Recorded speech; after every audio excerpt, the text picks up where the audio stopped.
오늘 하나님께서 우리 가운데 주는 말씀은 고린도후서 4장 7절에서 18절까지의 말씀입니다. 우리는 이 보배를 질그릇에 가지고 있는데 이는 능력이 지극히 큰 것이 하나님께 있고 우리에게서 난 것이 아니라는 것을 보여주려는 것입니다.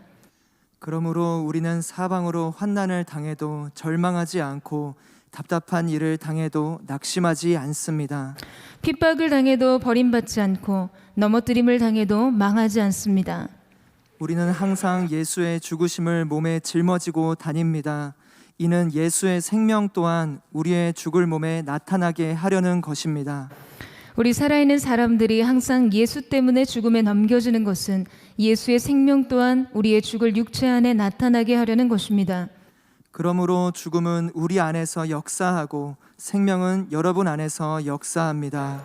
성경에 기록되기를 내가 믿었으므로 말했다고 한 것처럼 우리는 바로 그 믿음의 영을 가지고 있으므로 우리도 믿고 또한 말하기도 하는 것입니다. 주 예수를 살리신 이가 예수와 함께 우리도 살리시고 여러분과 함께 그 앞에 서게 하실 것을 우리가 알기 때문입니다. 모든 것은 여러분을 위한 것입니다. 이는 하나님의 은혜가 더 많은 사람들에게 풍성해져 넘치는 감사로 하나님께 영광을 돌리게 하려는 것입니다. 그러므로 우리는 낙심하지 않습니다. 우리의 겉사람은 쇠할지라도 우리의 속사람은 날마다 새로워지고 있습니다. 우리가 잠시 당하는 가벼운 고난은 그건 모두를 능가하고도 남을 영원한 영광을 우리에게 이루어줄 것입니다. 우리가 주목하는 것은 보이는 것들이 아니라 보이지 않는 것들입니다. 보이는 것들은 잠깐이나 보이지 않는 것들은 영원하기 때문입니다.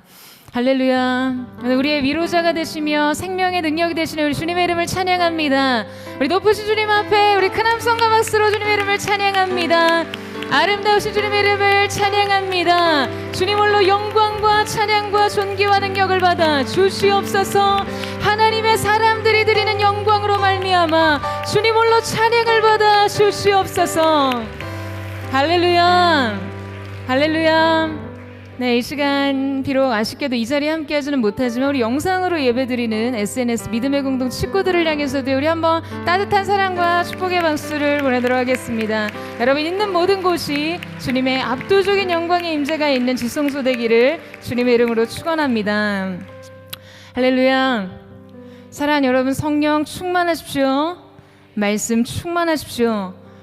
저는 정말 사모해요. 오늘 이 예배를 통해서 우리의 영혼이 하나님 앞에 하나님 임재에 플러그인 되는 놀라운 은혜, 그래서 주님으로부터 부여되는 공급으로 인생을 살아가는 새로운 영적 전환이 있게 되기를 주님의 이름으로 축원합니다. 자, 여러분 한번 우리 심호흡 한번 해봤으면 좋겠는데요. 깊이 들여 마시는 거예요. 주님의 임재를 주님의 사랑으로 숨쉬고 깊이 주님의 사랑을 들이마시고 우리의 염려와 근심과 우리의 마음을 혼잡게 하는 모든 잡념들을 내쉬는 거죠. 다시 한번 해볼까요? 주님의 보혈을 들이마시고 우리의 부정적인 생각과 연약함을 내쉬고 오늘 하나님의 임재 안에서 새로운 생명의 호흡이 저와 여러분 가운데 부여되기를 주님의 이름으로 축원합니다. 자, 이제 그러면 우리의 마음의 채널을 하나님께 맞춰보도록 하겠습니다. 여러분 파블로 피카소를 잘 아시죠? 네, 그의 작품에 대한 이해가 깊지 않아도 이 피카소라는 예술가의 명성만큼은 이렇게 잘 들어서 알고 계실 거라고 생각합니다. 피카소의 작품 중에요, 1942년작인 황소머리라는 작품이 있는데요. 가죽과 금속의 혼합재료로 만들어진 이 작품은요, 1993년에 자그마치 293억 원에 낙찰되었습니다. 엄청나죠?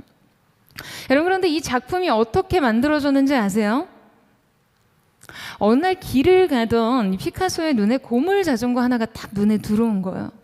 그의 눈에 띄었습니다. 낡고 닳아서 더 이상 쓸 수 없어서 버려진 고물 자전거였어요. 그러니까 아무 가치가 없는 그냥 무의미한 무가치한 쓰레기일 뿐이었죠. 그런데 피카소는 이 버려진 그 자전거에서 어떠한 형상을 발견하게 됩니다. 그가 자전거 안장에서 발견한 형상은요, 바로 황소 머리.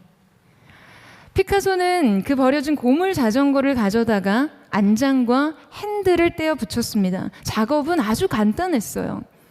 그렇게 완성된 것이 293억 원에 낙찰된 작품, 바로 황소머리였습니다. 그러니까 그의 상상력과 발상의 전환에 매겨진 가치이죠. 그가 보여준 시각적 유희와 새로운 창조의 이 방식은요, 모두에게 굉장히 신선한 충격을 줬고 그의 작품은 큰 사랑을 받았습니다. 피카소는 창조성의 본질에 대해서 이렇게 이야기합니다. 쓰레기는 위대한 가능성을 가진 예술품의 재료이다. 나는 찾지 않는다. 발견할 뿐이다. 여러분, 재료는요, 고물 자전거였죠. 그것은 무가치한 쓰레기에 불과했지만 이 피카소의 창조력과 상상력이 불어넣어지자 그것은 세계적인 위대한 작품이 되었어요. 그러니까 재료 자체의 가치가 중요하지 않았어요. 그것은 형편없는 것이었습니다. 다만 그 안에 무엇이 담기고 무엇이 불어넣어졌느냐가 중요한 가치를 결정한 것이죠. 작가의 기획과 의도가 무가치한 재료에 가치와 의미를 부여했듯이, 여러분, 우리의 삶 역시 창조주로서 하나님의 뜻과 의도가 우리의 삶 가운데 어떻게 드러나느냐에 따라 인생의 가치가 결정되는 것입니다. 우리의 존재적 가치는 우리를 통해 일하시는 하나님 그분의 손길을 통해 완성되는 것이에요. 우리의 인생이 비록 쓸모없이 버려진 고물 자전거 같다 할지라도 우리의 창조주가 되시는 하나님께서 우리의 삶 가운데 그분의 계획과 뜻을 두시고 예수 그리스도의 복음의 능력을 불어넣어 주신다면요, 여러분, 그것은 비록 원재료 자체는 형편없어도 세상을 놀라게 할 만한 위대한 작품이 된다는 것이죠. 재료의 가치가 아니라 작가의 능력이 그 작품의 존재 가치가 되는 것이에요. 여러분, 오늘 본문은 바울을 통해서 우리의 인생 속에 하나님의 의도에 따라 우리의 삶을 어떻게 이해해야 하는지를 정확하게 가르쳐주고 있습니다. 저는 개인적으로 이 본문을 너무나 좋아해요. 이 말씀을 대할 때마다 이 울컥거림을 느끼지 않을 때가 없습니다. 오늘 본문에 드러나는 이 바울의 신앙이 우리의 삶에 조금이라도 녹아들 수만 있다면, 여러분, 저는 이 시대의 청년들의 삶에 그 어떠한 변화보다도 획기적인, 인생의 획기적인 변화가 일어날 수 있다라고 생각합니다. 우리 모두 이 기대를 가지고, 우리 이 소망을 가지고 오늘 말씀을 깊이 있게 경험하는 은혜가 있게 되기를 주님의 이름으로 축원합니다. 자, 이제 우리 7절 말씀을 같이 한번 읽어보도록 하겠습니다. 7절 말씀 시작. 우리는 이 보배를 질그릇에 가지고 있는데 이는 능력의 지극히 큰 것이 하나님께 있고 우리에게서 난 것이 아니라는 것을 보여주려는 것입니다. 자, 여러분, 본문 속에는 두 가지 대조되는 것이 등장하죠. 하나는 보배이고요, 다음은 질그릇입니다. 이 둘의 가치는 완전히 대조적인 것인데요, 문제는 지금 이 보배를 질그릇에 담았다는 것이에요. 이것은 다분히 의도적이죠. 그런데 바울은요, 우리의 삶이 바로 이렇다라고 이야기하고 있습니다. 우리는 깨어지기 쉬운 무가치한 질그릇이다. 그러나 우리는 보배를 담고 있는 질그릇이다. 여러분, 지금 바울은 우리의 존재를 한 가지로 정의하고 있어요. 그것은 바로 다름 아닌 질그릇이에요. 바울은 왜 하필, 여러분, 그 수많은 대상 중에 지금 이 질그릇으로 우리 자신을 비유하고 있는 것일까요? 주석가들은 바울이 언급한 질그릇을 두고 고린도 잡화점에서 아주 흔하게 살 수 있는 값싸고 부서지기 쉬운 독이 등잔이라고 말하는데요. 자, 그렇다면 질그릇이란 당시 어디에도 봐도 흔하게 발견할 수 있는 물건이었겠죠. 그만큼 흔하고 흔한 만큼 가치가 있지는 않았을 거예요.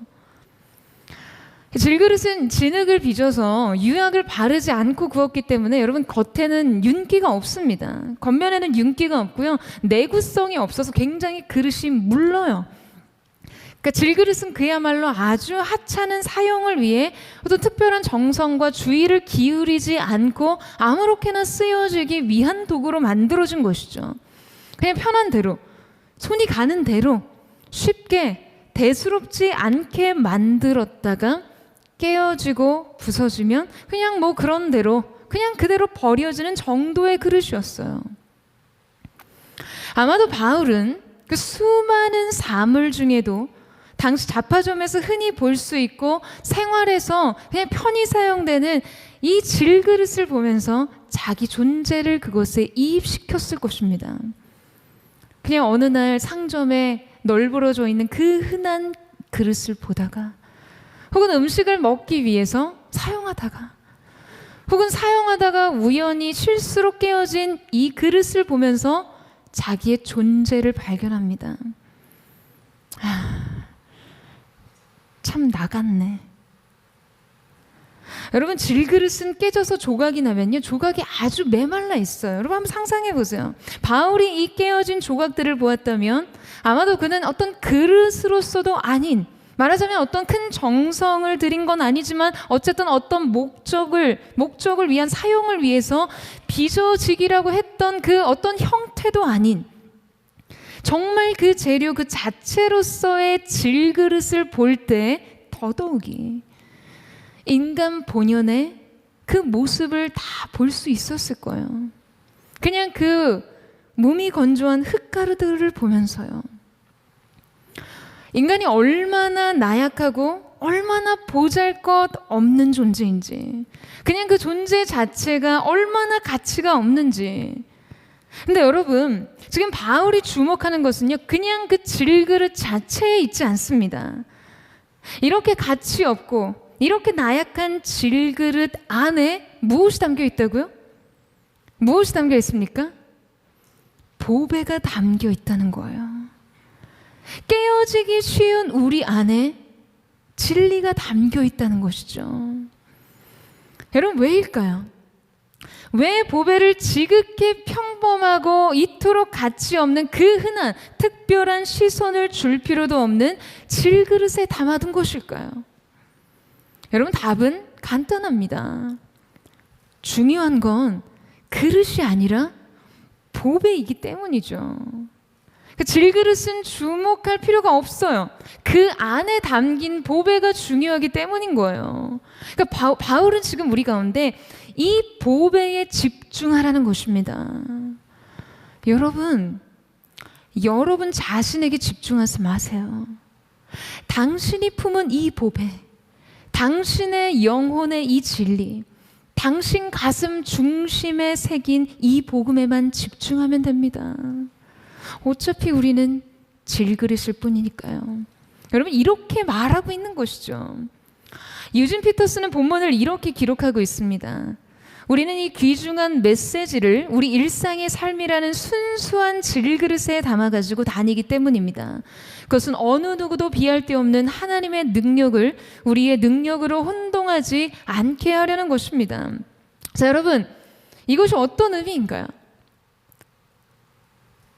여러분, 우리의 삶은요, 소소합니다. 드라마 같은 삶과는 거리가 멀고 영웅적이지도 않아요.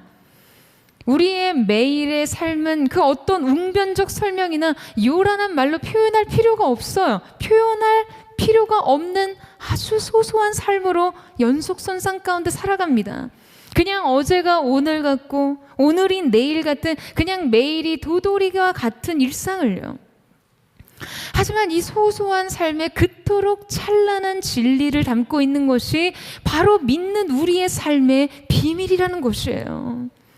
여러분, 이것이 놀라운 신비입니다. 여러분, 이 감동이 여러분 안에 있으십니까?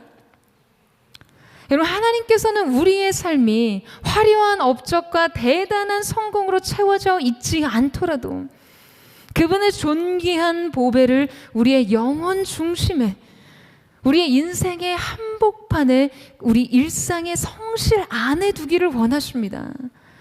바로 그때 그분의 진리는요, 그분의 능력은 더욱 깊고 더욱 울림이 가득한 큰 울림으로 울리고 더 아름답고 찬란하게 빛나게 될 것이에요. 어떤 작가의 책 제목이 이런 게 있더라고요. 소소하고 찬란하게. 여러분, 오늘 본문의 내용이 바로 이렇습니다. 여러분, 하나님의 이 장치는요, 우리에게 근본적으로 겸손을 부여합니다. 겸손을 가르쳐요. 그래서 우리는 이 질그릇 신앙을 우리의 영혼 가운데 아로 새겨야 해요. 여러분, 이 신앙만을 생각한다면 실패가 없습니다. 무력하지 않아요. 우리가 때로 꺼져가는 심지같이 생명의 능력이 미약하고 연약한 육체 때문에 눌리고 자기 무능력에 눌리고 자기 인생의 결점과 실수에 눌릴 때가 있어요. 상한 갈대처럼요. 깨어진 관계, 깨어진 감정, 깨어진 사랑. 하지만 그때마다 우리가 이 말씀으로 돌아가서 소망과 용기를 얻을 수 있는 것은 여러분, 이것이 바로 하나님의 의도이기 때문이라는 것이죠. 하나님, 제가 이렇게 연약한데요. 하나님, 제 인생이 이렇게 상처투성인데요. 하나님, 저 또 넘어졌는데요. 오늘도 깨어지기 쉬운 질그릇처럼 이렇게 아슬아슬하게 살았는데요. 여러분, 이렇게 말해도 괜찮다는 거예요. 왜냐하면 우리는 어차피 질그릇이니까요. 반대로 자신을 지나치게 거창하게 인식하는 사람들에게도 말하고 있습니다. 보배보다도 그릇인 자신에게 세상이 더 주목해 주기를 바라는 사람들, 보배보다도 자신의 어떠함에 대해 더 많은 인정과 관심을 받기 원하는 사람들, 여러분, 그들에게도 말하고 있는 것이에요. 너는 질그릇에 불과해. 너는 중요한 게 아니야. 여러분, 그렇다면요, 우리가 정말 그러한 질그릇이라면요, 하나님께서는 굳이 왜 이런 우리에게 그분의 보배를 두신 것일까요? 이 질그릇과 보배의 극명한 대비 가운데 여러분, 그때 드러난 창조주의 의도는 무엇입니까? 여러분, 그것은 바로 능력의 지극히 큰 것이 하나님께 있고 우리에게 있는 것이 아니라는 것을 보여주려는 것입니다. 여러분, 이 사실을 믿으세요? 여러분, 이 사실을 믿으십니까? 여러분, 이것이 바로 그분의 분명한 의도라는 것이에요. 능력의 출처가 하나님께 있음을 알리기 위한 것이라는 거죠. 그러니까 저와 여러분은요, 지금 이 해석을 통해서 우리의 삶을 바라봐야 하는 것입니다. 그러면 여러분, 인생이 굉장히 단순해져요. 우리의 삶 가운데 굉장히 분명한 목적과 답을 얻습니다. 사랑하는 여러분, 우리의 삶의 참된 성공이란 무엇입니까? 여러분, 우리의 삶 속에 진정한 성공은 무엇이겠어요? 능력의 지극히 큰 것이 하나님께 있다는 것을 보여주기만 하면 된다는 것이에요. 여러분, 우리의 삶이 나타내야 하는 단 한 가지 사실은 이것입니다. 이것이 우리 인생의 한 줄이 되어야 해요. 연약해서 깨어지고 부서진 모습이든, 문제에 투성이어 보이든, 자주 두려움과 불안에 휩싸이든지 그 안에 담겨 계신 보배이신 주님, 여러분, 그분이 하신 일들만 나타난다면, 그분이 하신 일들만 드러난다면 우리를 만드신 이의 뜻을 이루는 것이죠. 우리의 대단치 않은 일상이, 우리의 잘난 것도 없는 조건이 이 진리의 빛을 가리지 않도록 그리스도의 온유함 안에 그냥 그 진리의 깊은 울림을 세상 가운데 전해야 한다는 것이에요. 여러분, 이 사실을 믿으십니까? 여러분, 이 사실을 여러분의 심중에 새기는 은혜가 있게 되기를 주님의 이름으로 축원합니다.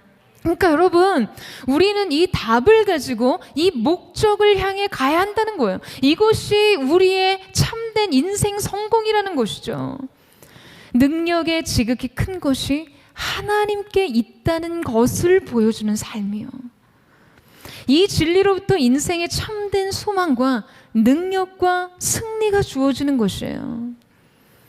자, 그렇다면 여러분, 믿음의 승리란 과연 무엇입니까?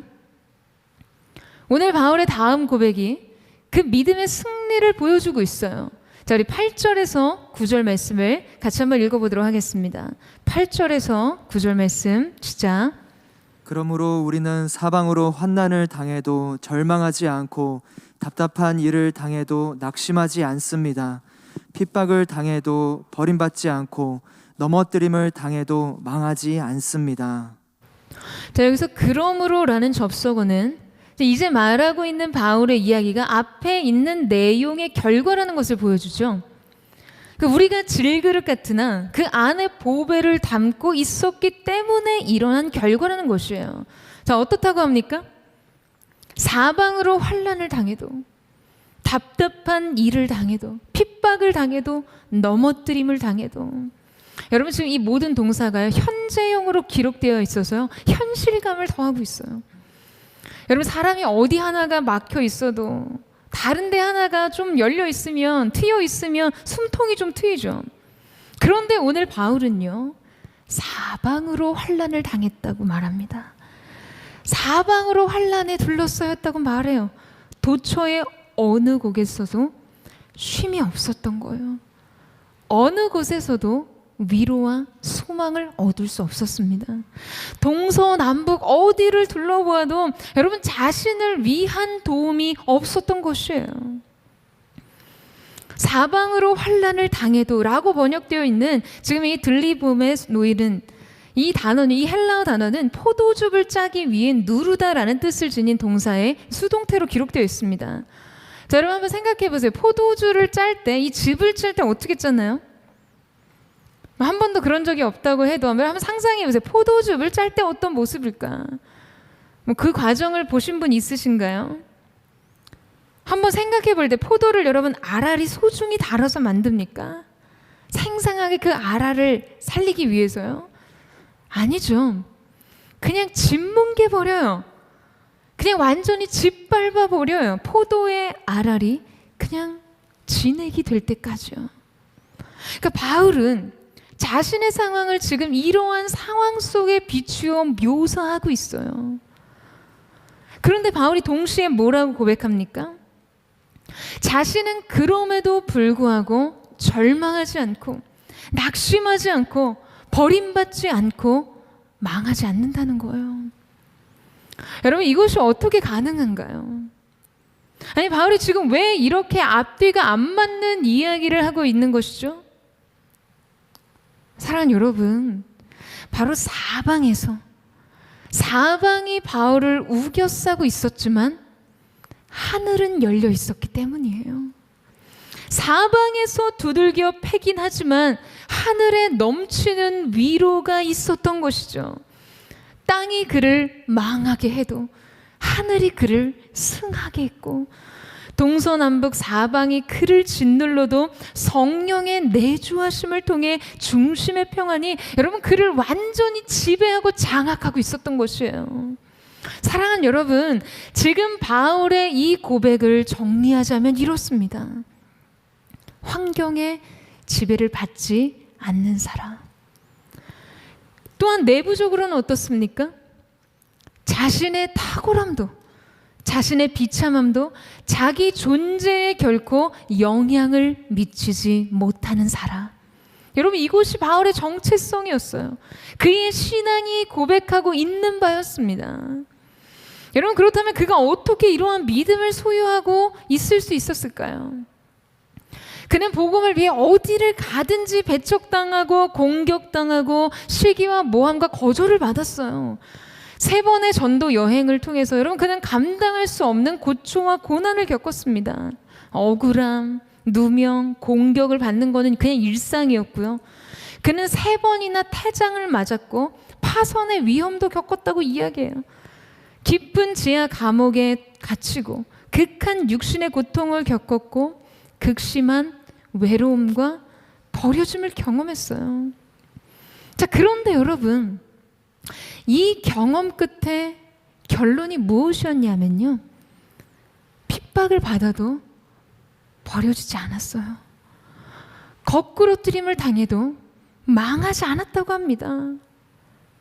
왜냐하면 예수가 있었기 때문이었죠.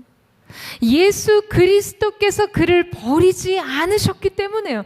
여러분, 지금 바울은 그것을 경험한 것이었습니다. 여러분, 많은 청년들은 이 말씀을 읽으면서 그냥 이 보석 같은 고백을 보기 이전에 바울이 둘러싸고 있는 그 상황에 압도됩니다. 고난에 집중하고 고난을 두려워하고 고난을 피하고 싶어 하죠. 그냥 고난 따윈 문제될 것이 없고 고난 따위는 아무 상관이 없는 이 담대한 믿음에 주목하지 못한다는 거예요. 그럼 저도 알아요. 고난이 반가운 사람이 어디 있겠어요? 그것이 아무렇지도 않다고 말할 수 있는 사람이 과연 어디 있겠습니까? 하지만 여러분, 우리는 고난의 지배를 받지 않는 사람이 되어야만 하는 것입니다. 여러분, 이 사실을 믿으세요? 여러분, 이 사실을 믿으십니까? 그리고 또한 여러분, 이 사실을 기대하세요? 인생이 우리에게 어떻게 찾아오건 여러분, 환경의 지배를 받지 않는 사람이 되어야 합니다. 우리가 상황을 이기지 못하면 상황이 우리를 이기게 되어 있어요. 어떻게 해요? 어떻게 하면 환경의 지배를 받지 않는 사람이 될 수 있는가? 예수 그리스도가 여러분을 버리지 않기 때문이에요. 그분이 결코 여러분을 포기하지 않기 때문에요. 여러분, 인생은 우리를 넘어뜨릴 수 없습니다. 인생은 우리를 망하게 할 수 없어요. 그런데 이제 바울은 절망하거나 낙심하지 않는 정도에 머무르지 않고 보배 대신 예수님과 연합함으로 그의 죽으심과 그의 생명에 동참하는 것에 영광에 대해 말해주고 있습니다. 자, 바울에게 고난은 예수님의 고난에 동참할 수 있는 기회였어요. 자, 여러분 10절에서 11절 말씀 보시겠어요? 우리 10절에서 11절 말씀을 같이 한번 읽어보도록 하겠습니다. 시작. 우리는 항상 예수의 죽으심을 몸에 짊어지고 다닙니다. 이는 예수의 생명 또한 우리의 죽을 몸에 나타나게 하려는 것입니다. 우리 살아있는 사람들이 항상 예수 때문에 죽음에 넘겨지는 것은 예수의 생명 또한 우리의 죽을 육체 안에 나타나게 하려는 것입니다. 자, 여러분, 여기서 바울이 항상이라는 단어를 사용하는데요. 여기서 어떤 고난을 당하든지 나타내야 할 믿음의 태도임을 말하고 있는 것이죠. 지금 이 말씀 속에서 예수의 죽으심이라고 할 때 단어는요, 이 보통 헬라어에서 죽음이라는 타나토스, 이 단어를 사용하는 이 단어와는 다른 것입니다. 타나토스는 죽음 그 자체를 의미하는데, 근데 바울이 지금 여기서 표현한 이 죽음이라는 네크로시스라는 이 단어는요, 죽는 과정을 의미합니다. 그러니까 고난이 예수 그리스도의 죽음에 참여하는 과정이라는 뜻을 말해주는 것이에요. 바울은 사람들이 예수 그리스도에게 한 일, 재판과 고문과 조롱과 살해를 지금 자신들에게도 그대로 하고 있다라고 이야기합니다. 초대교회 성도들이 당했던 고난들이 다 그와 같았어요. 하지만 이 고난을 통해 그분의 죽음에 참여하고 또 그분의 죽음에 연합할 때 그분의 생명이 또한 가장 극명하게 자기 자신 안에 드러날 수 있다는 것을 말해주고 있는 것이죠. 제가 언젠가도 설교 중에 언급한 적이 있었는데요. 아주 오래전에 브루스 윌리스 주연의 죽어야 사는 여자라는 영화가 아주 흥행한 적이 있었어요. 여러분 보신 분 계세요?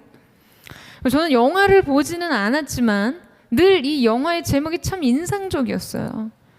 마치 그리스도인의 정체성을 말해주는 듯한 제목이지 않습니까? 그렇지 않아요, 여러분? 여러분, 우리는요, 죽어야 사는 존재들입니다. 이게 무슨 말인가요? 우리는 예수와 함께 죽어야 그의 죽음에 연합해야 그에게 있는 생명에 동참하게 된다는 것이죠. 그의 죽음에 참여할 때 그의 생명에도 참여하게 되는 권세를 얻을 수 있다는 것이에요. 사랑하는 여러분, 우리는 매일 이 생명의 역설에 참여해야 합니다. 이것이 우리 신앙의 정체성이에요. 매일 십자가 앞에서 자신의 죽음을 목도하는 것이죠. 내 의가 죽었고, 내 불의도 죽었고, 내 자아도 죽었고, 내 옛사람도 죽었고, 나의 과거도 죽었어요. 자신의 죽음을 볼 때 우리는 영원한 생명을 확인할 수 있어요. 여러분, 우리가 이 죽음을 보지 못하면요, 우리는 예수 안에 있을 수 없습니다. 존 오트버그 목사님이 쓰신 인생, 영생이 되다라는 책을 보면 아주 이 통찰력 있는 적용이 나와요. 여러분, 탕자의 비유를 잘 아시죠? 이 예수님의 비유 속에 돌아온 이 동생에 대한 이야기, 돌아온 탕자인 동생을 기뻐하지 못하는 형의 이야기가 등장합니다. 근데 이 존 오트버그 목사님께서 이 장면 속에서 그런 이야기를 해요. 그 형이 돌아온 동생을 기뻐하지 못한 이유가 있는데 그것이 무엇이냐 하면, 그것은 이 형이 자기 나무에 붙어 있었기 때문이라는 거예요. 자, 이게 무슨 이야기냐? 여러분, 포도나무와 가지의 비유처럼요, 지금 가지가 포도나무에 붙어 있을 때 그 나무는 열매를 맺잖아요. 그러니까 형이 아버지 나무에 붙어 있어야 아버지의 생각이 형을 통해 나오는데, 아버지의 마음이 형을 통해, 아버지의 사랑이 형을 통해 흘러가게 되는데, 지금 이 형이 자기 나무에 붙어 있어서 아버지의 생각과 아버지의 마음과 그의 사랑을 몰랐다는 것이죠. 그래서 그는 기뻐하지 못하고 그 잔치에 참여하지 못했다고 이야기하는 거예요. 여러분, 저는 최근에 이 포도나무 가지의 관계, 포도나무와 가지의 비유를 굉장히 많이 생각했어요. 저도 지치고 힘들면 마음이 곤고해지기도 합니다. 많은 사역적 필요들이 막 한꺼번에 찾아오면 막 부담감과 압박감에 막 숨이 막힐 때도 있어요. 문제가 계속 반복되고 아무리 몸부림쳐도 변화를 경험하지 못할 때 낙심이 되는 마음이 찾아올 때도 있어요. 와, 이래서 평생 나의 사명을 기쁘게 감당할 수 있을까? 이런 골똘한 생각에 빠질 때도 있죠. 다 질그릇에 대한 묵상이죠. 질그릇인 내 자신의 나를 담아요. 상황을 담고, 문제를 담고, 수많은 책임을 담고 낙심과 절망을 담습니다. 그런데 이 오트버그 목사님의 말이 생각난 거예요. 아, 내가 지금 내 나무에 붙어 있구나. 여러분, 우리가 주님의 생각에 접붙임되어 있으면 우리의 생각은 평안입니다. 여러분, 이 사실을 믿으세요? 바울은 로마서에서 말했어요. 육의 생각은 사망이요 영의 생각은 평안이라. 주님의 십자가와 연합하면 생명이 부어집니다. 자유와 능력과 권세가 일어나요. 여러분, 이 사실을 믿으세요? 영의 생명, 이 생명, 그 성령의 생각에 연합하게 되면 우리의 가운데 자유가 임하고 평강이 임한다는 것이에요. 여러분, 아론의 쌍난 지팡이를 보세요. 말은 막대기에서 생명의 싹이 피잖아요. 이것이 주님의 일입니다. 그래서 계속 가지치기를 하는 거예요. 지치고 곤고한 생각이 찾아올 때, 낙심한 마음이 찾아올 때 내 나무에서 가지를 잘라냈어요. 낙심이 찾아올 때, 답답한 마음이 나를 누를 때, 슬픔이 밀려올 때 여러분, 잘라내는 거예요. 이건 아버지 나무에 붙은 가지가 아니다. 아버지 나무에서 맺힌 열매가 아니다. 질그릇 안에 고통을 담지 말고 다시 보배를 담는 거예요.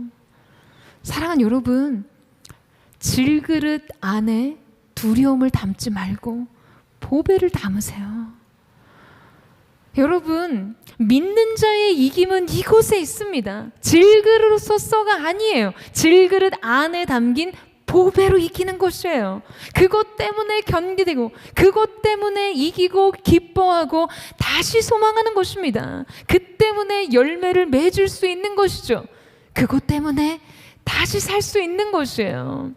사랑하는 여러분, 오늘 여러분에게 맺혀진 것은 무엇입니까? 오늘 여러분의 인생 속에 담겨져 있는 것은 무엇인가요? 영적인 가지치기를 하세요. 여러분의 영혼 가운데 그리스도의 보배를 담으십시오. 저는 오늘 이 예배를 드리는 SNS의 모든 청년들의 삶 속에 바로 이 생명의 역사가 충만하기를 주님의 이름으로 축원합니다. 다시 새롭게 질그릇 안에 보배를 담으세요. 여러분의 낙심과 절망과 염려와 근심을 덜어내고 인생의 가지치기를 하고 나무이신 참 포도나무 대신 아버지께 접붙임되는 귀한 역사가 있게 되기를 주님의 이름으로 축원합니다. 바울은 이러한 과정을 우리가 반복하게 될 때 우리 안에 어떠한 역사가 일어나는지에 대해서 16절 말씀에서 이야기하고 있습니다. 16절 말씀 한번 보시겠어요? 16절 말씀 시작. 그러므로 우리는 낙심하지 않습니다. 우리의 겉사람은 쇠할지라도 우리의 속사람은 날마다 새로워지고 있습니다. 제가 작년에 2020년도 받았던 약속의 말씀이 바로 이 말씀이었어요. 제가 이 강단에 서서 한 해의 말씀을 정말 저도 여러분처럼 정말 떨리는 몸과 마음으로 집어서 펼쳤는데요. 이 말씀을 보는 순간 솔직히 말해 처음에 약간 아찔하더라고요. 우리의 겉사람은 낡아지나.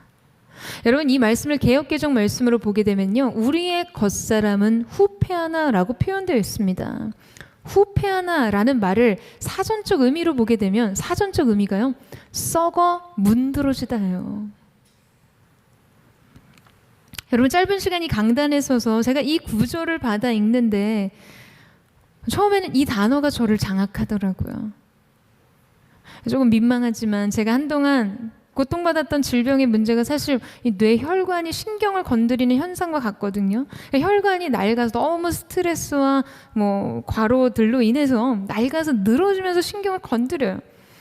그런데 어떤 치유와 회복의 선언이 아닌 너의 겉사람은 더욱 낡아질 것이다. 후패할 것이다. 썩어 문드러질 것이다. 이 말씀을 직면했을 때 여러분 제 심정을 한번 생각해 보세요. 이게 웃을 일이 아니에요.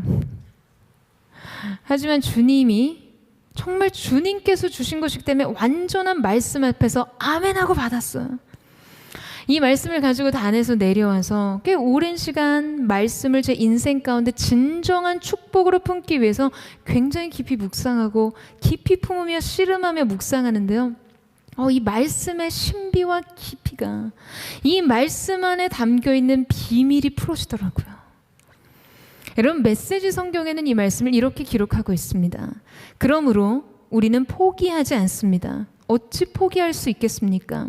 겉사람으로는 우리의 일이 실패로 끝나는 것처럼 보이지만 안에서는 하나님께서 단 하루도 빠짐없이 은혜를 펼치시며 새로운 생명을 창조하고 계십니다. 여러분, 질그릇을 보배에 담았기에 질그릇은 중요하지 않듯이요. 겉사람은 낡아지나 여러분 그것은 우리에게 중요한 것이 아닙니다. 눈에 보이기로는 우리의 일들이 오늘 이 말씀처럼 그냥 실패로 끝나는 것처럼 보이지만 그것이 아니라는 것이에요. 우리 안에서 하나님께서 단 하루도 빠짐없이 매일과 같이 날마다 새로운 은혜를 펼치시고 새로운 생명을 창조하시며 날마다 일하고 계시기 때문입니다. 여러분, 중요한 것은 속사람이에요. 하나님께서 제게 말씀하시고 약속하신 것이죠. 너의 속사람은 날로 새로워지는도다. 하나님의 은혜와 생명의 약속은 여러분 우리 안에서 날마다 왕성해지는 것입니다. 너의 속사람은 시간을 거르고 당연을 거르고 저항을 거스르고 날로 거듭 새로워지는도다. 할렐루야. 사랑하는 여러분, 속사람으로 사는 것이죠. 썩어 문드러지는 겉사람을 바라보고 사는 것이 아닙니다. 속사람으로 겉사람을 이기고 속사람으로 겉사람을 치유하고 속사람으로 겉사람을 살리며 사는 것이에요. 하나님께서 우리 안에 일으키시는 생명의 사건, 그 생명의 역사로 사는 곳입니다. 여러분 이 사실을 믿으십니까? 바로 이럴 때 우리의 잠시 받는 이 땅의 환난에 경한 것으로, 그 가벼운 것으로, 지극히 영광스러운 것, 지극히 중한 것을 우리에게 완성하게 하시는 것입니다. 여러분 왜냐하면요, 보이는 것은 잠깐이고 보이지 않는 것은 영원한 것이니까요.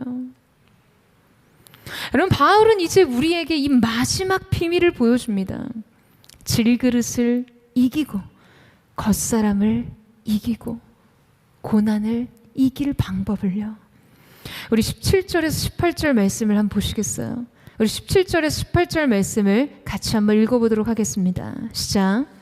우리가 잠시 당하는 가벼운 고난은 그건 모두를 능가하고도 남을 영원한 영광을 우리에게 이뤄줄 것입니다. 우리가 주목하는 것은 보이는 것들이 아니라 보이지 않는 것들입니다. 보이는 것들은 잠깐이나 보이지 않는 것들은 영원하기 때문입니다. 여러분과 함께 짧은 클립을 나누고 싶은데 우리 준비된 영상을 함께 보도록 하겠습니다.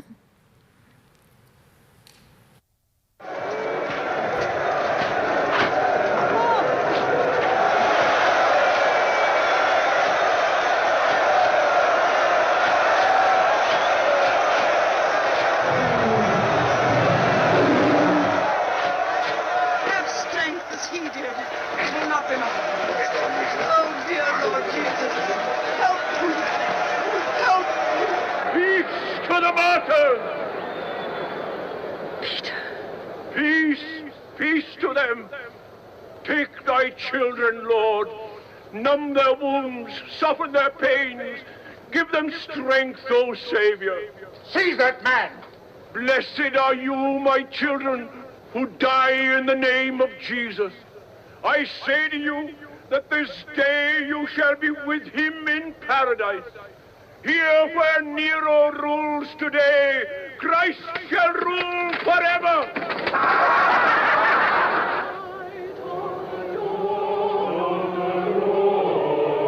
They're singing.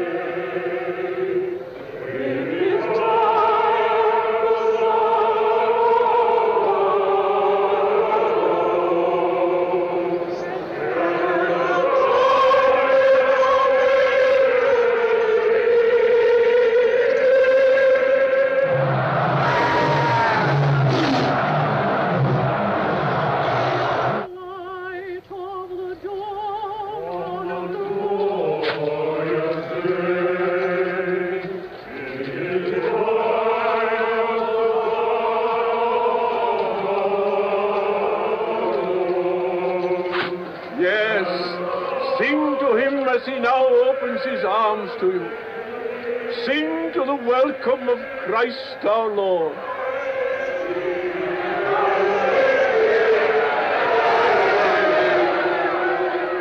More singing.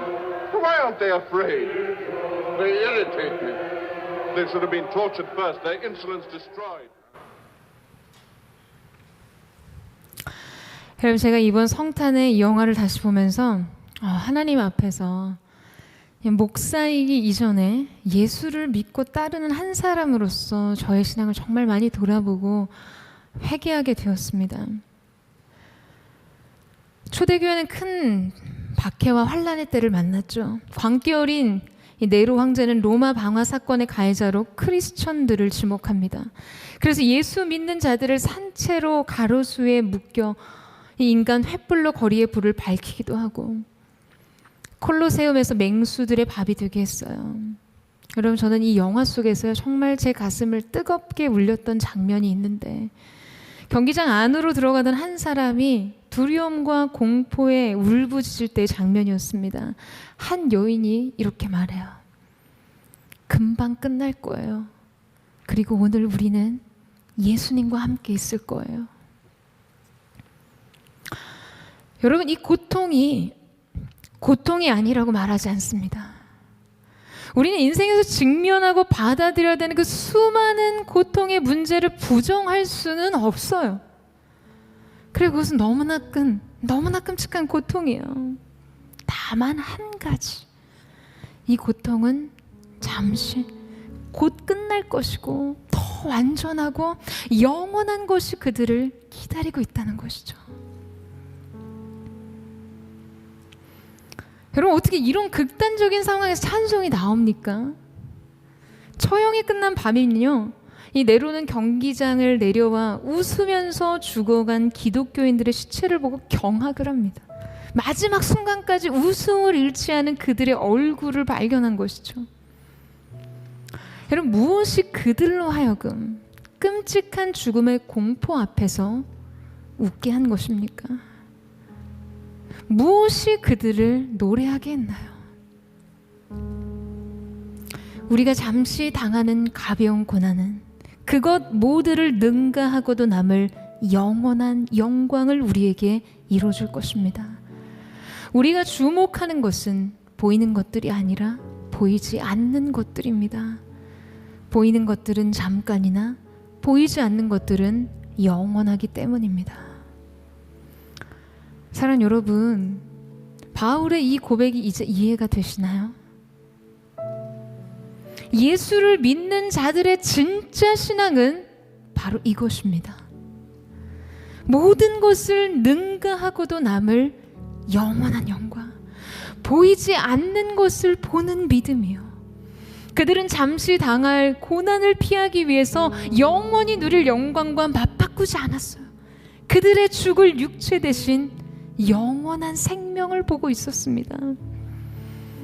그들을 두 팔 벌려 영접하실 예수 그리스도, 그분과 영원히 함께 살며 영원히 누리게 될 그 영광을요. 그리고 바로 그 주님의 얼굴을 보고 있었던 것이죠. 내가 주와 함께 영원히 살리라.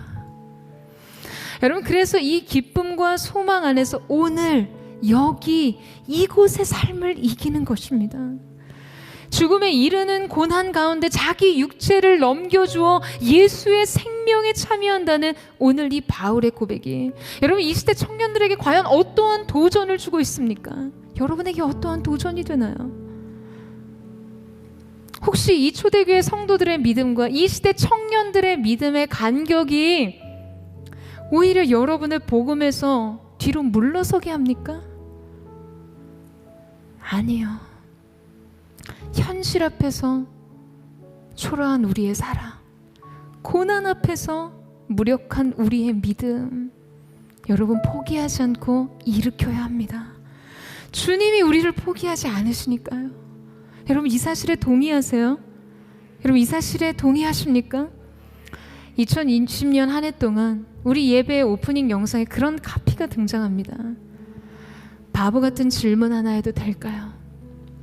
당신은 지금 무엇을 쫓고 계십니까? 지금 여기 이곳에 길들여진 삶, 파도에 휩쓸리는 삶, 바다를 보지 못하는 삶. 진실은 현실을 향하지만 진리는 영원을 향합니다. 당신의 이야기는 영원에서 시작되어야 합니다. 사랑하는 여러분, 질그릇에 보배를 안고 계시나요? 여러분, 지금 죽음에 참여해서 생명을 얻고 있습니까? 매일 후패하는 겉사람, 그러나 날로 새로워지는 속사람으로 그것을 이기고 계시나요? 그리고 여러분의 이야기는 영원에서 시작되고 있습니까? 사랑하는 여러분, 이제는 선택입니다. 이제는 달라져야 해요. 이제는 진리 편에 서야만 합니다. 영원에서 시작된 우리의 이야기를요. 저는 오늘 주님께서 저와 여러분의 눈을 열어주시기를 사모합니다. 잠시 지나갈 이 땅에 그 모든 잠깐의 고통이 아닌 영원한 영광을 보게 하시기를요. 모든 것을 능가하는 그 영원한 영광의 무게로 여러분, 오늘 여러분을 둘러싸고 있는 이 땅의 그 수많은 오늘의 가벼운 고난을 이기는 저와 여러분 되시기를 주님의 이름으로 축원합니다. 사랑하는 여러분, 우리의 믿음은 어떤 것인가요? 여러분, 초대교회 성도들이 보여준 이 믿음 앞에서 여러분의 믿음은 무엇을 고백하고 외치고 있습니까? 우리가 돌파한다고 말하는 그 상황에 대한 돌파는 진정한 영원한 생명을 위한 순전한 믿음을 위한 것입니까? 과연요? 아니면 내 앞에 당면한 현실적인 문제들을 해결하기 위한 돌파입니까? 사랑하는 여러분, 영원한 영광을 바라보세요. 지금 여러분을 바라보시는 주님의 얼굴을 보십시오. 이 시간 우리가 함께 기도하며 찬양하며 나아갈 때 사랑하는 주님, 바울을 향해 열려졌던 그 열린 하늘을 오늘 우리에게도 열려주십시오. 우리 가운데도 주님 그 하늘의 문을 여시고 주님의 거룩한 보좌로 이 가운데 임하셔서 우리가 이 땅에 사라지고 지나갈 것들, 잠시의 고난이 아닌 영원한 그 영광, 우리의 구주 되신 주님과 영원히 살 영원한 생명을 소망할 수 있는 그 새로운 시작이 우리 모두에게 있을 수 있도록 주님 함께하여 주시옵소서. 이제 우리 그 마음 고백하며 우리 주님 앞에 찬양하며 기도하며 나아가길 원합니다.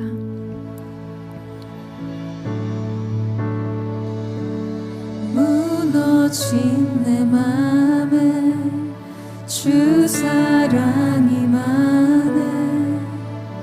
나의 눈을 열어 주 보게 하시네. 길 잃은 날 위해 성경 간구하사 나의 눈을 열어 주 보게 하시네. 나의 눈을 열어 주 보게 하시네. 주의 나라 오리라. 주께서 부르실 때 소망과 영광에 주의 뜻 이루소서.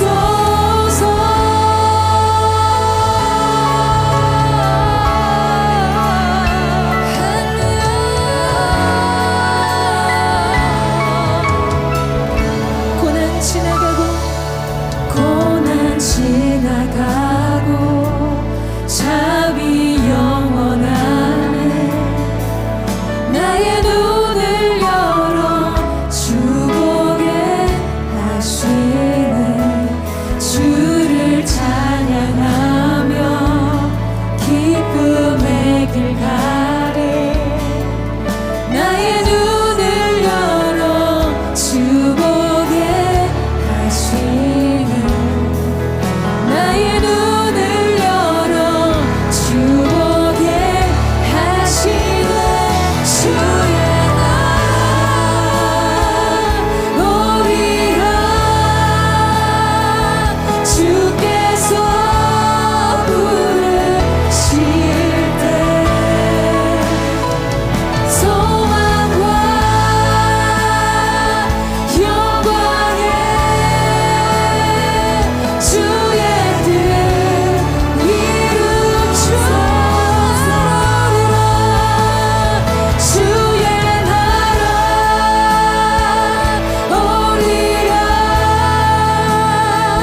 주께서 부르실 때 소망과 영광에 이 시간에 전심으로 두 손 높이 들고 주님은 나라오리라. 하늘은 주님을 찬양합니다. 오리라. 주께서 부르실 때 소망과 영광에 주의 뜻 이루소서. 이 시간 우리 함께 기도하며 나아갈 때 우리 간절한 마음으로 주님 앞에 고백하며 나아가기를 원합니다. 사랑하는 주님, 이 시간 우리의 닫힌 눈을 열어 주를 보게 하여 주시옵소서. 이 땅에서 길 잃은 것 같아 하나님 우리의 심령 가운데 기쁨과 소망 가운데 주님과 함께 믿음의 길을 걸을 수 있도록 역사하여 주시옵소서. 하나님 잠시 지나갈 고난에 주목하게 하는 모든 어둠의 권세 더러운 해방과 공격이 예수님의 이름으로 끊어지게 하여 주시옵소서. 하나님의 사람들의 영적인 발목을 잡고 있는 더러운 악한 영들아 예수님의 이름을 원하니 묶임을 받고 끊어질지어다. 영원한 생명 영원한 영광을 소망하며 바라보게 하여 주시옵소서. 우리 전심으로 주의 이름을 부르짖고 합심의 동성으로 기도하겠습니다. 주여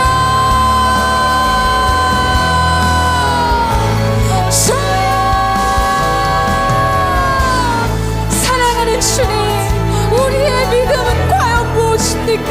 생명 주신 주님의 십자가의 복음 앞에서 그 복음의 영광을 믿는 우리의 믿음은 한낱 사라지는 안개와 같은 인당 세속의 성공과 부귀와 영화를 꿈꾸며 한없이 한탄하며 한숨짓는 사라질 것들에 대한 동경과 추구 안에 메말라 있었던 우리의 심령이었음을 주 앞에 고백하며 나아갑니다.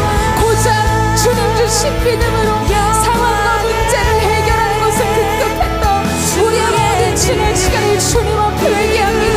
주님 복음을 영화롭게 하는 자들로 다시 일어서게 하여 주시옵소서. 영원한 생명 예수로 인해 죽음에 참여하는 자들로 일어설 수 있기를 원하오니 사랑하는 주님 이 시간 우리의 속사람이 주님 앞에 날마다 강건케 되게 하시고 그 속사람의 강건함으로 겉사람의 부패함을 이기며 나아가는 거룩한 하나님의 사람들 될 수 있도록 역사하여 주시옵소서. 두려움을 이길 믿음 모든 것을 능가할 영광으로 주님 우리 가운데 임재하여 주십시오. 하나님의 사람들에게 이 눈을 열어주십시오. 영혼을 향한 눈을 열어주십시오. 주님의 사랑을 향한 눈을 열어주십시오. 낙심아 사망아 모든 억압과 매임아 예수님의 이름으로 저주를 당하노니 묶임 받고 끊어질지어다. 영광에서 영광으로 주님과 함께 나아가게 하여 주옵소서. 주님의 나라로 주께서 부르실 때 소망과 영광에 주의 뜻 이루소서.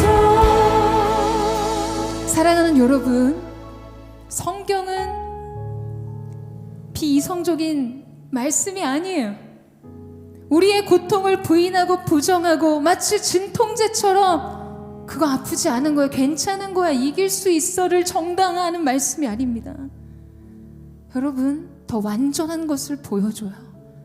더 완성된 온전한 것을 보여줌으로 오늘 잠시 안개처럼 지나가는 화상처럼 사라질 이 땅의 것들, 그것이 고난이든 슬픔이든 그 무엇이든가 이 모든 것을 압도하는 주님의 영광을 보여줌으로 이것을 이길 수 있는 힘을 부여하는 것입니다. 여러분 이 사실을 믿으세요? 여러분 이 사실을 믿으십니까? 오늘 여러분 한 사람 한 사람의 중심 가운데 이 압도적인 복음의 영광이 여러분의 인생을 장악하게 되기를 예수님의 이름으로 축복하며 나아갑니다. 하나님의 사람들을 주님 붙들어 주시옵소서. 하나님의 사람들을 이 복음의 능력으로 압도하여 주시옵소서. 낙심은 떠나갈지어다. 여러분 낙심과 절망을 담지 마세요. 예수님을 담으세요. 보배와 진리를 담고 영혼을 향해 가는 새로운 시작이 있게 되기를 주님의 이름으로 축원합니다. 이 시간 다시 한번 우리 주의 한번 부르짖고 우리 합심하여 기도하며 나아가겠습니다. 주여, 사랑하는 주님, 우리가 주님 앞에 우리의 마음을 드릴 때 주님을 구하기보다 주님 주신 것들에 얽매였던 우리의 모든 삶을 내려놓고 이 시간 하나님의 완전 완전하신 사랑과 그 하나님의 완전하신 은혜 앞에 우리의 전 존재를 드리며 나아가기를 원합니다. 그 십자가의 사랑, 아버지의 십자가 안에 있는 생명과 자유와 평강을 우리가 누릴 수 있도록 이 시간 함께 하시고 기름 부어 주시옵소서. 십자가에 모여 완전하신 사랑 힘입어 나갑니다. 십자가에 모여 완전하신 사랑 힘입어 예배합니다. 주의 보좌로 주의 보좌로 나갈 때 어떻게 나가야 할까? 나를 구원한 주의 십자가 그것을 믿으며 주님 그 눈을 열어주십시오. 영안을 열어 주를 보게 하소서. 주의 보좌로 나갈 때에 나 여전히 부족. 주님 들었습니다. 질그릇과 같은 우리의 인생 주님께 드립니다. 나를 부르신 주의 그 사랑 그것을 믿으며 가는 자격 없는 내 힘이 아닌 오직 예수님의 보혈로 자격 없는 내 힘이 아닌 오직 예수님의 보혈로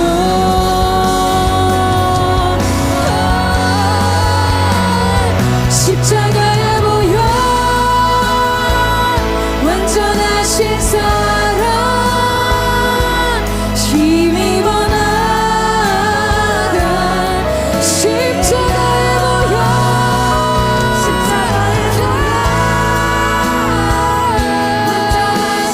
완전한 사랑 힘입어 예배 정신으로 십자가에 모여 주님의 완전하신 사랑을 의지합니다. 주님의 사랑에 힘입어 나갑니다. 주님 하나님의 사랑들을 이 시간 붙들어 주시옵소서. 모여 완전하신 사랑 힘입어 예배합니다.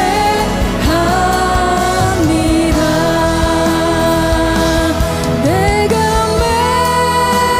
매일 십자가 앞에 더 가까이 가오니 구세주의 흘린 보배 피로써 나를 정케 하소서. 우리 사모한 마음으로 내가 매일 십자가 앞에 더 가까이 가오니 구세주의 흘린 보배 피로써 나를 정케 하소서. 사랑하는 여러분, 오늘 밤은 우리 가운데 도전합니다. 우리는 이 보배를 질그릇에 가지고 있다.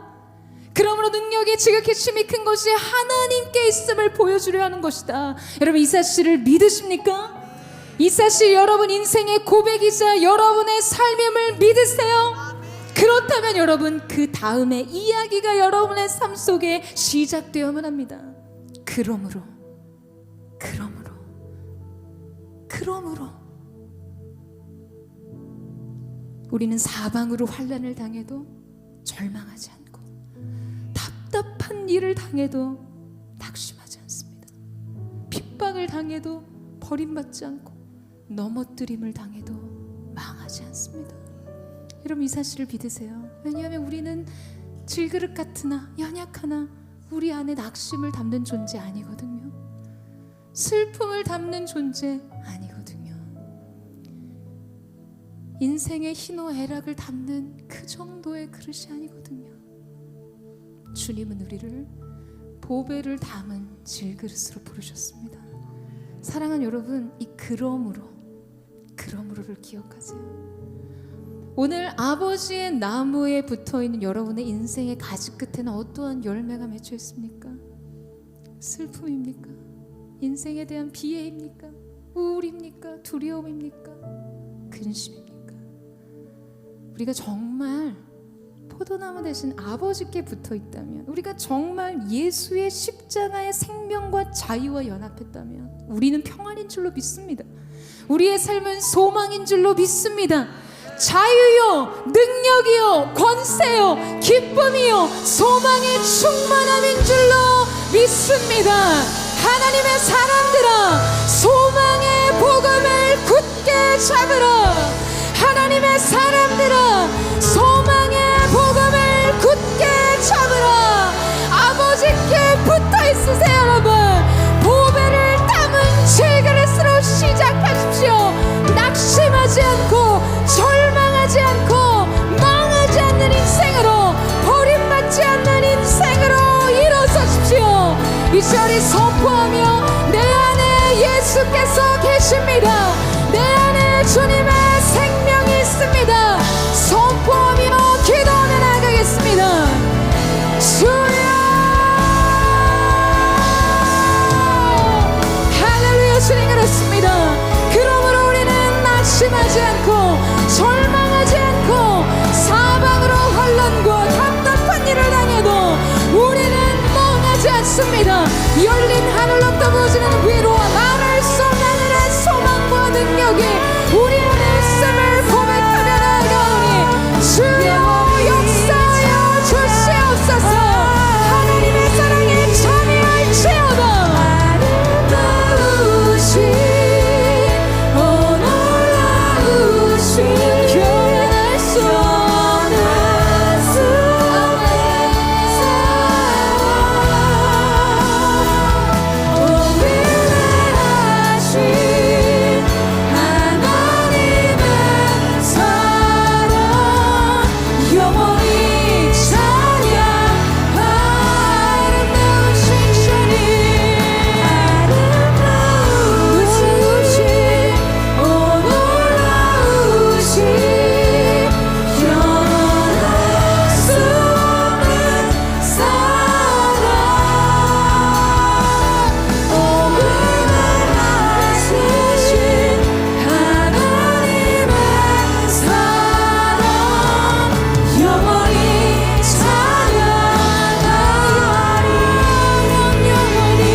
도장같이 마음에 품고 도장같이 팔에 두라. 사랑은 죽음같이 강하고 질투는 수월같이 잔인하며 불길같이 일어나니 그 기세가 여호와의 불과 같으니라. 많은 물도 이 사랑을 끄지 못하겠고 홍수라도 삼키지 못하나니 사람이 그의 온 가산을 다 주고 사랑과 바꾸려 할지라도 오히려 멸시를 받으리라. 사랑하는 주님, 이 많은 물도 범람하는 홍수도 끌 수 없는 우리를 향한 하나님의 불타는 사랑이 우리의 인생 가운데 있음을 믿습니다. 그 사랑과 연합함으로, 이 사랑으로 모든 인생의 두려움을 이기며 이 사랑이 우리 가운데 남기신 영원한 생명을 소망하며 바라볼 수 있는 거룩한 하나님의 사람들이 될 수 있도록 역사하여 주시옵소서. 모든 것을 능가하고도 남을 영원한 영광을 우리에게 이루실 주님의 이름을 찬양합니다. 그 놀라운 은혜를 주신 주님의 이름을 송축합니다. 하나님의 사람들아 주를 찬양할지어다, 송축할지어다. 그렇게 우리 가운데 새해를 행하시며 영원한 생명을 주신 주님을 찬양하며 감사드리며 살아계신 예수님의 이름으로 기도드립니다. 할렐루야. 우리 가운데 위대한 일을 행하신 주님, 영원한 생명, 영원한 영광으로 함께하신 주님의